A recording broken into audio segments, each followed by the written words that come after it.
Shalom Bapak Ibu yang terkasih di dalam nama Tuhan Yesus Kristus. Puji Tuhan, kita dapat bertemu kembali di dalam ibadah malam hari ini, di mana hari ini atau di malam hari ini kita akan mendengarkan sebagian dari firman Tuhan. Tapi sebelum itu Bapak Ibu yang terkasih dalam Tuhan Yesus, mari kita pertama-tama berdoa. Mari Bapak Ibu kita bersatu di dalam doa. Kami bersyukur Tuhan, berterima kasih di malam hari ini, di mana penyertaan Tuhan di sepanjang kehidupan kami masih merasakan Tuhan hingga saat ini. Bapa di dalam kerajaan surga, sebentar lagi kami akan memulai ibadah kami ini, dan kami akan mendengarkan sebagian dari firman ini. Kiranya kami semua dapat menerima dan kami juga bisa menyampaikan firman Tuhan ini juga ke setiap orang yang akan kami beritakan Tuhan tentang kebenaran firman-Mu. Terima kasih Tuhan, kiranya juga melalui firman ini Tuhan menjadi berkat juga bagi banyak orang. Terima kasih Tuhan, kami akan memulai di dalam nama Tuhan Yesus, kami berdoa dan bersyukur.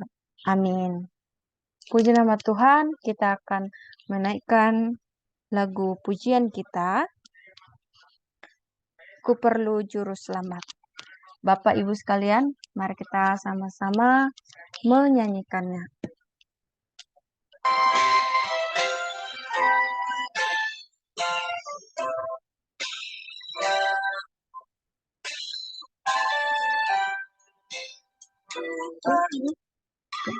Juru selamat agar janganku sesat, namun harus rasakan bahwa Tuhan dekat, maka jiwaku takkan takut dan enggan. Bila Tuhanku membimbingku di dalam pinjakan, perlukan juru selamat, karena imanku dapat hiburannya menguatkan, sungguh tiada bandingnya. Maka jiwaku tenang, takkan takut dan enggan. Bila Tuhanku membimbingku di malam terang.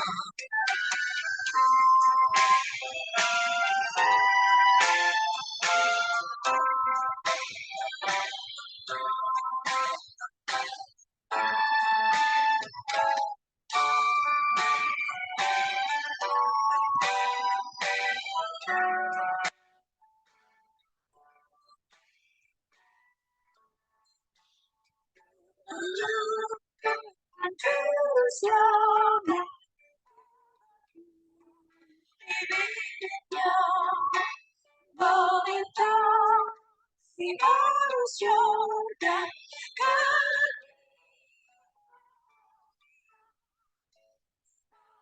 jiwaku tenang,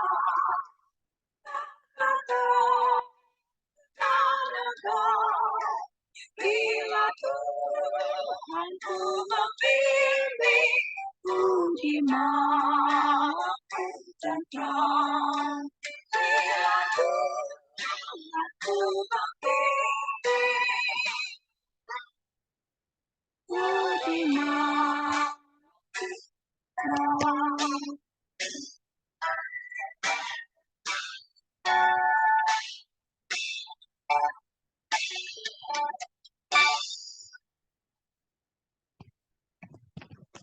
Puji nama Tuhan. kita akan mendengarkan sebagian dari firman Tuhan, Bapak Ibu sekalian. Tapi terlebih dahulu saya akan membagikan sebuah video yang akan Bapak Ibu lihat dan Bapak Ibu simak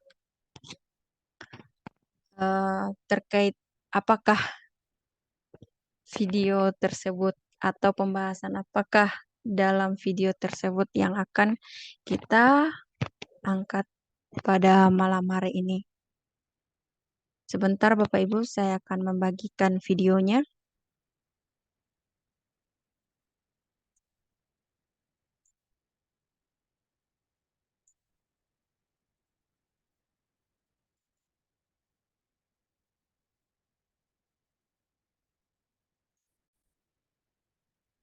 Kasus kekerasan dalam rumah tangga yang dialami Lesti Kejora kini ditangani secara intensif oleh pihak kepolisian. 2 orang saksi kunci sudah diperiksa. Benarkah polisi akan segera memanggil dan memeriksa Rizky Bilar? Hayo, siapa nih Lesti Lovers di sini? Mau tahu kan seperti apa kondisi Lesti saat ini? Yuk langsung saja kita simak kabar Beskis yang pertama.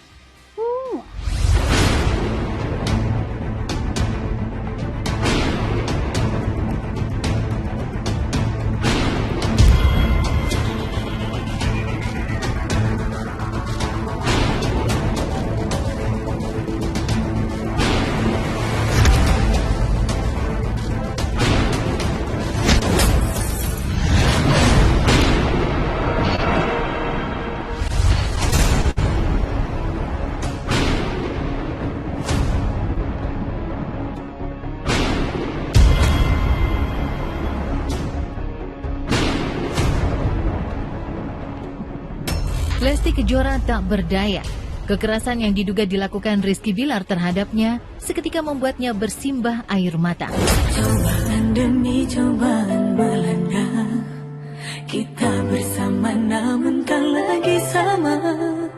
Jarak memisahkan, semua telah berbatas. Ini uji. Belum sanggup angkat bicara lantaran dikabarkan terkapar pasca mengalami penganiayaan. Namun hati Lesti dipastikan berselimut kekecewaan. Betapa tidak, Rizky Bilar suami yang sangat dicintai ternyata tega melukai fisik dan hatinya. Rizky Bilar yang selalu dibanggakan sebagai suami dan ayah dari sang buah hati, diam-diam memiliki perangai kasar hingga ringan tangan. Sulit dipercaya. Namun begitulah kejadian sebenarnya. Lesti yang tak sanggup lagi akhirnya mengambil upaya hukum. Ia pun resmi melaporkan Bilar ke Polres Jakarta Selatan. Lalu apa yang memicu terjadinya pertengkaran hingga Lesti mengalami kekerasan oleh Bilar? Oke, berikut video yang pertama dan ada video yang kedua.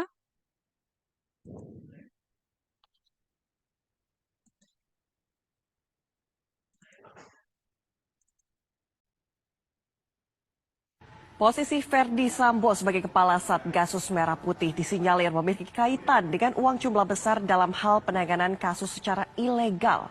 Sambo diduga membunuh Joshua karena mengetahui terlalu banyak soal aliran dana ilegal yang dilolanya lewat Satgasus di bawah pimpinannya.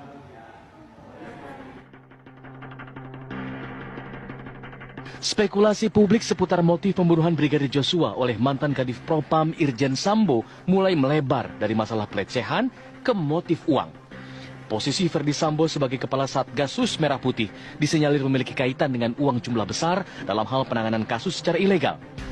Hal ini disampaikan Menkumham Kabinet Indonesia Bersatu periode 2004-2007 Hamid Awaludin. Senada dengan kecurigaan publik, Hamid menduga Sambo membunuh Joshua karena mengetahui terlalu banyak soal aliran dana ilegal yang dikelolanya lewat Satgasus di bawah pimpinannya. Publik curiga dengan posisi Sambo sebagai ketua Satgas khusus yang menangani banyak sekali masalah. Lalu timbul kecurigaan publik. Jangan-jangan Satgas ini adalah instrumen untuk mengumpul uang dan Oke, Bapak Ibu yang terkasih dalam Tuhan Yesus, memang video itu uh, tidak menjadi suatu apa ya, suatu hal penting sih. Maksudnya bukan suatu hal yang terlalu penting untuk kita ikuti. Akan tetapi memang ada hal positif yang harus kita lihat gitu. Eh, Semoga Bapak Ibu bisa melihat hal apa saja secara positif yang harus kita ambil dan bukan secara negatifnya. Seperti itu. Oke Bapak Ibu, eh, sebentar lagi juga saya akan membagikan PPT terkait pembelajaran kita hari ini dan sebentar.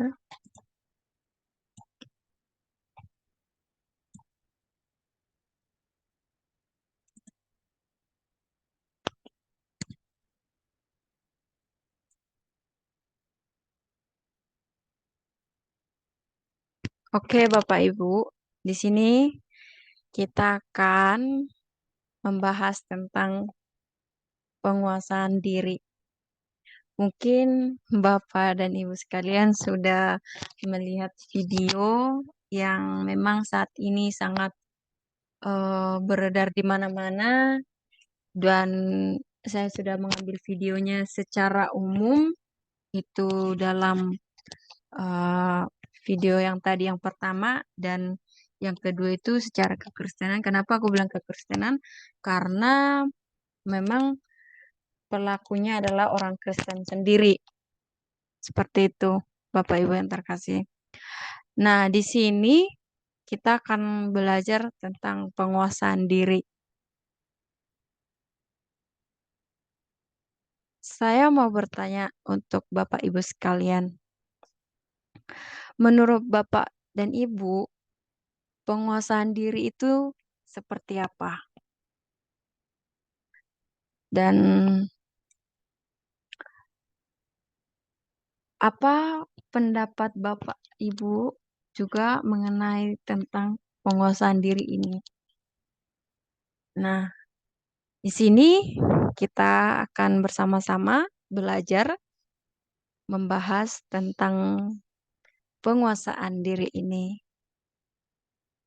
Oke, saya akan menjelaskan tentang pengertian dari penguasaan diri, yaitu secara umum ya Bapak Ibu. Nah,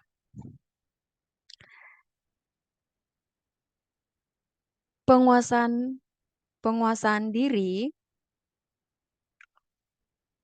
merupakan kemampuan individu untuk menentukan perilaku berdasarkan eh, standar ketentuan seperti norma, nilai, dan juga aturan yang dilakukan di masyarakat agar supaya eh, memiliki perilaku yang positif.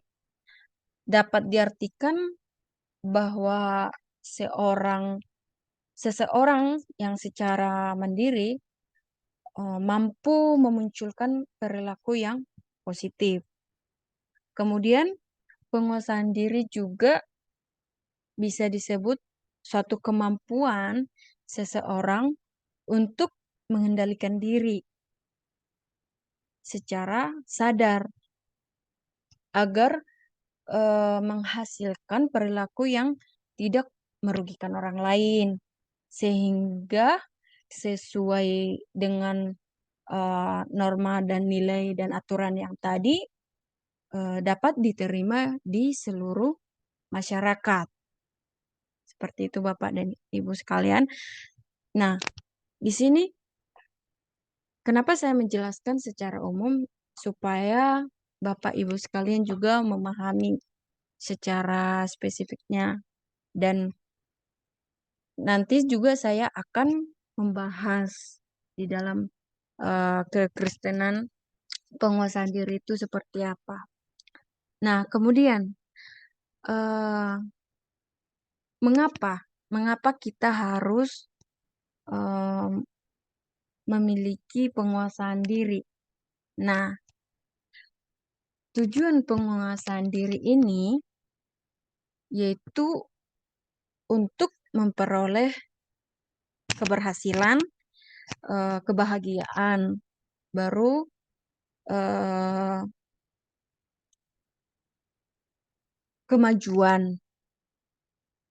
Tentunya ini di dalam sudut pandang agama kita, contohnya. Nah, pengendalian diri ini juga menjadi suatu hal yang harus kita lakukan. Seperti itu Bapak Ibu. Nah, ketika kita memiliki penguasaan diri, di situ juga kita memiliki pengendalian, bisa sama sih artinya penguasaan diri atau pengendalian diri, akan tetapi eh, lebih spesifiknya penguasaan diri ini lebih menahan diri kita supaya tidak melakukan hal-hal yang negatif atau seperti video yang tadi Bapak Ibu sekalian sudah melihat terkait video. Memang kita tidak mau membahas secara dalam mengenai video itu, akan tetapi kita bisa pelajari bahwa penguasaan diri atau pengendalian diri itu sangatlah penting. Contohnya dalam suami istri. Kalau suami istri ada kekerasan dalam rumah tangga, contohnya suaminya seperti video yang tadi, ya bukan kemungkinan lagi memang dia tidak memiliki penguasaan diri. Seperti itu. Dan di contoh video yang kedua tentang pembunuhan. Tentang pembunuhan dari dari komandannya ke anggotanya. Seperti itu. Nah, perlu kita lihat memang benar-benar tidak ada pengendalian diri di situ. Nah, adapun contoh atau sikap yang mencerminkan penguasaan diri atau pengendalian diri ini. Nah, contoh spesifiknya kita sebagai umat percaya tidak memiliki sikap yang membenci sesama atau menghina sesama, atau bahkan kita tidak memiliki rasa amarah kepada orang yang menyakiti kita. Juga ketika kita memiliki penguasaan diri, kita juga pasti memiliki rasa rasa maaf terhadap orang lain. Seperti itu, Bapak Ibu. Jadi, ketika kita memiliki atau ketika kita memiliki penguasaan diri ini di dalam diri kita, ya hal-hal yang sudah saya sampaikan tadi, Bapak Ibu, pasti akan menjadi suatu habit di dalam diri kita, dan di sepanjang kehidupan kita juga pastinya kita akan mengalami kebahagiaan, dan kita tidak akan mengalami penderitaan seperti itu. Yang perlu kita lihat seperti video yang tadi juga yang udah saya eh, paparkan di sini, bahwa dengan mereka tidak memiliki penguasaan diri, ya mereka terjerat ke penjara, keluarganya hancur, masa depan anak-anaknya juga hancur. Seperti itu. Dengan kita tidak memiliki penguasaan diri ini, banyak hal-hal buruk yang akan terjadi di dalam kehidupan kita. Seperti itu Bapak Ibu.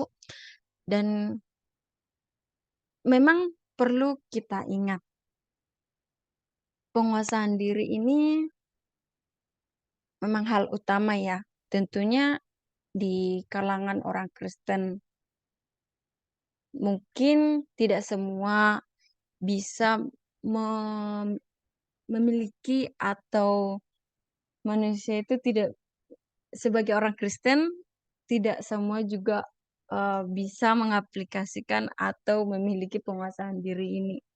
Akan tetapi sebagai orang percaya juga mm, ada tuntunan dari Roh Kudus. Sehingga Roh Kudus juga mengingatkan umatnya supaya tetap melakukan hal yang baik atau mengingat eh, pengorbanan Tuhan itu. Seperti itu. Akan tetapi saya juga akan menjelaskan terkait mengenai penguasaan diri ini di dalam Alkitab terkait di Galatia 5 ayat 22. Nah, saya akan menjelaskan pengertiannya di dalam Alkitab. Penguasaan diri ini merupakan suatu kemampuan kita dalam mengendalikan diri atau kemampuan kita eh, itu juga bukan berasal dari diri kita sendiri, akan tetapi itu berasal dari Roh Kudus, seperti yang aku jelaskan tadi. Dan Roh Kudus ini yang akan menolong kita, membimbing kita, mengarahkan kita dalam melewati masalah itu. Nah, ketika ada masalah kan di situ kita pakai penguasaan diri kita atau pengendalian diri kita. Sehingga di setiap aspek kehidupan yang kita miliki ya tidak menjadi batu sandungan bagi orang lain. Seperti itu. Dari dari pengertian dalam Alkitab seperti itu.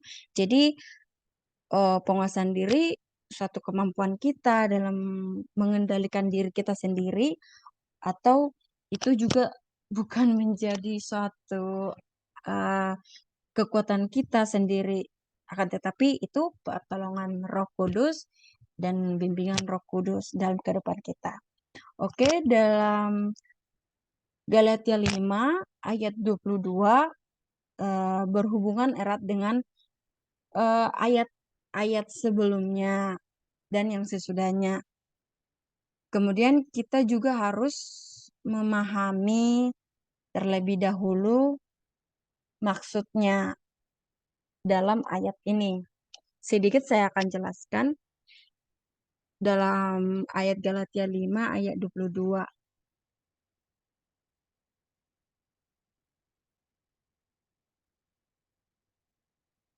Oke, hiduplah oleh roh, maka kamu tidak akan menuruti keinginan daging. Saya akan membacakan di Galatia 5 di ayat sebelumnya ya. Galatia 5 ayat 16 sampai 26.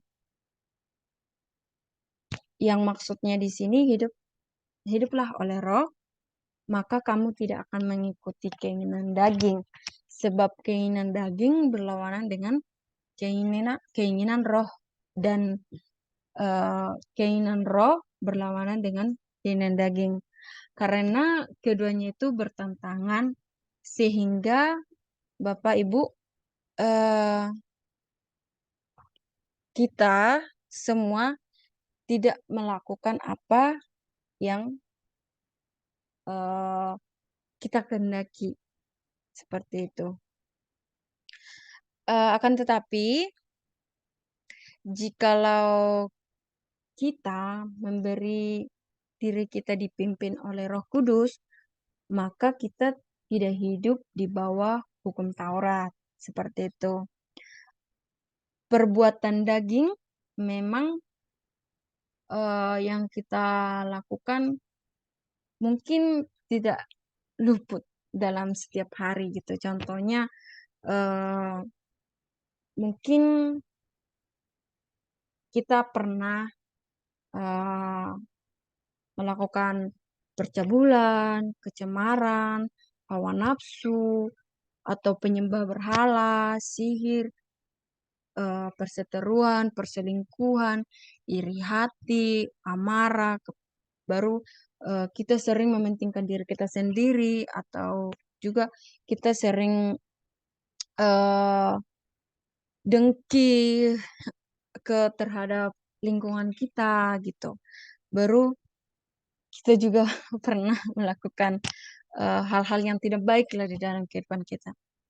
Nah, di situ ketika kita melakukan hal-hal seperti itu, ya tentunya kita juga tidak memiliki penguasaan diri seperti yang kita jelaskan tadi Bapak Ibu.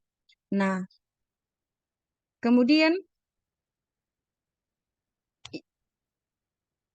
terkait Galatia 5 ayat 22 sampai 23 itu yang mengenai buah roh, yang antaranya kasih, sukacita, damai sejahtera, kesabaran, kemurahan, kebaikan, kesetiaan, kelemah lembutan, penguasaan diri. Nah, yang sekarang ini kita pelajari adalah penguasaan diri. Tapi akan tetapi tanpa kita sadari dari penguasaan diri ini, ketika kita memiliki penguasaan diri ini, kasih, sukacita, damai sejahtera, kesabaran, kemurahan, kebaikan, kesetiaan, kelemah lembutan itu sudah ada di dalam diri kita Bapak Ibu. Seperti itu. Nah, untuk kita semua, Bapak Ibu yang terkasih dalam Tuhan Yesus, Tuhan berfirman, barang siapa menjadi milik Kristus Yesus, ia telah menyalibkan daging dengan segala hawa nafsu dan keinginannya. Jikalau kita hidup oleh roh, baik hidup kita juga dipimpin oleh roh. Dan janganlah kita gila hormat, janganlah kita saling menentang dan saling mendengki. Nah, firman Tuhan ini juga mengingatkan kita supaya kita tetap mengingat akan kebaikan Tuhan Yesus di dalam kehidupan kita dengan uh, relanya Tuhan Yesus mati di kayu salib untuk menebus dosa kita, ya supaya kita menerima kasih karunia itu atau keselamatan itu. Nah, mungkin kita sebagai orang percaya bakal bingung gitu, atau bukan bingung sih, tapi kita pasti akan bilang ini susah untuk kita jalani. Akan tetapi jika kita disiplin, taat, dan dalam melakukan firman Tuhan, saya percaya kita pasti bisa melewati hal ini Bapak Ibu yang terkasih dalam nama Tuhan Yesus.